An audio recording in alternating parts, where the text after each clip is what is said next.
In the name of the Father, and the Son, and the Holy Spirit. Amen. Our Father, who art in heaven, hallowed be your name. Your kingdom come, your will be done on earth as it is in heaven.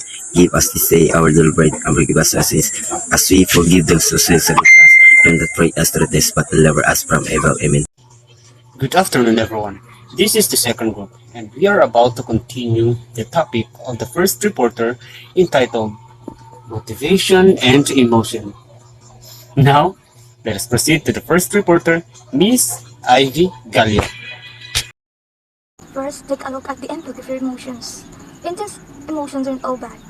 Emotions make our life exciting, unique, and vibrant, what makes sense. Strong feelings can signify that we embrace life fully, that we are not repressing our natural reactions. It's perfectly normal to experience some emotional overwhelm on occasion. When something terrible happens, when something wonderful happens, when you feel like you have missed out. It's okay to show our real reactions or emotions because it shows who we are, and it's natural, and it's fine to show our real emotions. So how do we know that there is a problem? Emotions that regularly get out of hand might lead to, first, relationship or friendship conflict. Second, difficulty relating to others. Third, trouble at work or school. Fourth, an urge to use substances to help manage your emotions. And physical or emotional outbursts. Aim for regulation, not repression. You can control emotions with a dial. But imagine, for a moment, that you could manage emotions this way. You wouldn't want to leave them running at maximum all the time. You also wouldn't want to switch them off entirely. When you suppress or repress emotions, you're preventing yourself from expressing your feelings. This can happen consciously or unconsciously. Either can contribute to mental and physical health, and it can include anxiety, depression, sleep issues, muscle tension, and pain, difficulty managing stress, and substance misuse. When learning to exercise control over emotion, make sure you are not just whipping them under the rug. So, sometimes we can control our emotions. At first, we need to listen. Dili dayon ta mo react. So I have here 5 examples. First is model the right behavior and learn best through observation. Second, delay response time. Encourage the person not to give immediate reactions so that, I've mentioned earlier, nga dili ta mo react. Third is work on the person's emotional vocabulary. The fourth is teach them about actions and consequences. Fifth is let them detect the stress. Number 3, identify what you're feeling. Taking a moment to check in with yourself about your mood can help you begin gaining back control. Say you've been seeing someone for a few months, you tried planning a date last week, but they said that they have time. Yesterday, you tried text that again saying, I like to see you soon. Ganahan siya makikita daw ni mo soon. Can you meet this week? They finally reply more than a day, can't busy. So, dili siya madayon. Identify what you're feeling. Kanang ganing wala kay kasigurado kung sa imuhang feeling. For example is kanang nag-set ka nga manglaag mo sa imong barkada. Ikaw nag-set pero wala ka kay baw kung kanus wala ka kay baw kung mahita mo ka ba na. So, dili pa siya sigurado nga manglaag jud mo kay sige na kagrason ing ana. Magsige na kagrason. Magsige ka rason kay tungod wala pa ka kay balo kung unsa jud ang mood nimo nga wala ba mo or dili nga ana. Number 4, accept your emotions, all of them. If you're trying to get better at managing emotions, you might try downplaying your feelings to yourselves. When you hyperventilate after receiving good news or collapse on the floor screaming and sobbing when you can't find your case, it might seem helpful to tell yourself, just calm down or it's not that big of a deal. So, don't freak out. For example, is ka nang gi-judge ka sa imong friends or gi-judge ka sa imong mga kaila or mga silingan, then ayaw ka suko. Ayaw ka nang big deal nga gi-judge kanila. Kay baw kasi mong kaugalingon. So, accept your emotions. Bisa galagot ka, imo na lang na, dili na lang nimo ipahalata nga galagot ka. Kung mo-judge sila nimo pasagdi kay basta ikaw, kay baw ka sa imong gipang buhat. Diba? Mode journal. Writing down your feelings and responses they trigger can help you uncover any disruptive patterns. Sometimes it's enough to mentally trace emotion back to your thoughts. Putting things into paper can allow you to reflect on them more deeply. Take a a deep breath. There's much to be said for the power of a deep breath. Whether you're ridiculously happy or so angry, you can't speak. Slowing down and paying attention to your breath won't make the emotions go away. And remember, it's not a goal. For example, breathing exercises can help you ground yourself and take a step back from the first intense flash of emotion and any extreme reaction you want to avoid.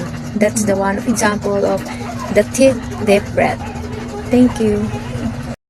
Okay, thank you. So, number 7 is know when to express yourself.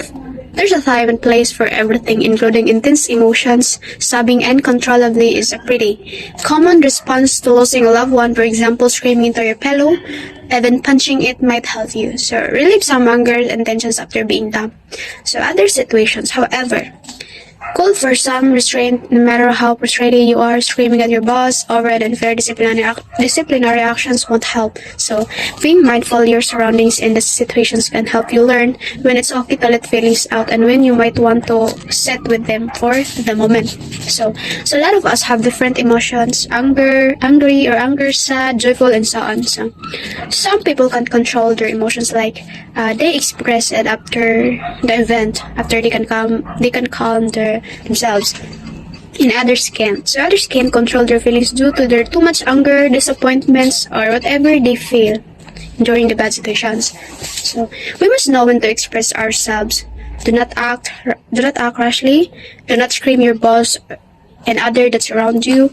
We must be mindful of our surroundings according to the context, and the situations can help us to learn when it's okay to let feelings out and when you might want to set with them for the moment. So there are some tips of effectively express yourself to improve your mental health as well as help people around you. So first, you can verbalize your feelings in a productive way. If dili na nimo makaya, you can verbalize your feelings in a productive way with respect. The second is you can express yourself creatively. Or if you can't say it, or if you can dili nimo siya mastorya, then you can write about your feelings. Pwede nimo siya masuwat lang kung dili mo kaya mastorya. Because we must acknowledge our emotions. That's why it is important to know when to express ourselves or our feelings to make it better. So, thank you, and the next reporter will be Martini Gonzalez.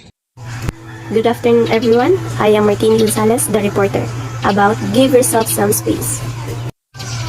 By giving ourselves the time and space to get our physical surroundings in order, we can better prepare our minds to address the emotional unpacking that's ahead of us. We may not be able to control the outside drama, but we can control our physical space. As you can see in the image that I was example, the person facing in the mirror. Here my own opinion. Ourself is need to give a time so that we will alert or aware to our self-esteem.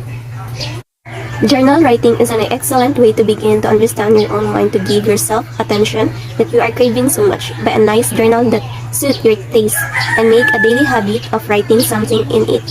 It may take some trial and error to find a writing style that works for you. As you can see in the picture, this way you can list your need that you can need for yourself. One great way to practice holding space for yourself would be to start a mindfulness practice. You can learn to tone into the rhyme of your thoughts and practice letting go of any judgment a little at a time.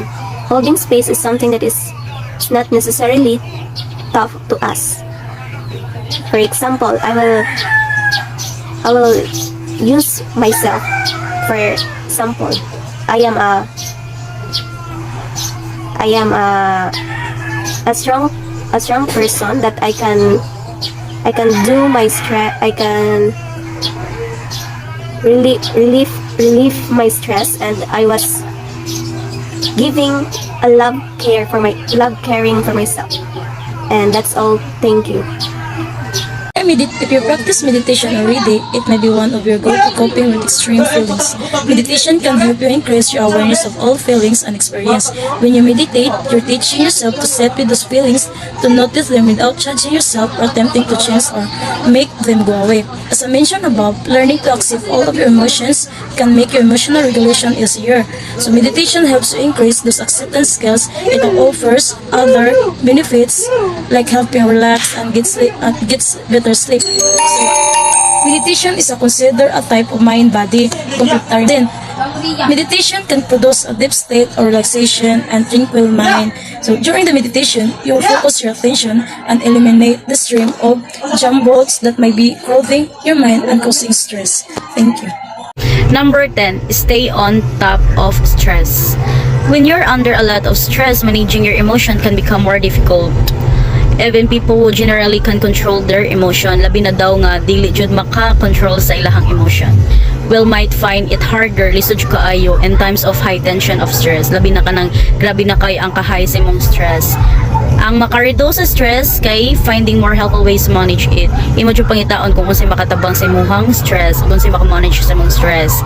It can help your emotions become more manageable. Makatabang jud na sa imong emotion, labi na kanang kay bawo ka mo manage. Mindfulness practices like meditation, so imo jud siya i-practice nga mag-meditate ka, can help with stress. Labi grabe jud kay siya makatabang sa stress. They won't get rid of it, but they can make it easier to live it. So easy jud kay siya if dili nimo kanang hunahuna-on maayo mo hang stress. What is talk therapy? If your emotions continue to feel overwhelming, it may be time to seek professional support. Long-term or persistent emotional dysregulation and mood swings are linked to certain mental health conditions, including borderline personality disorder and bipolar disorder. Trouble controlling emotions can also relate to trauma, family issues, and other underlying concerns.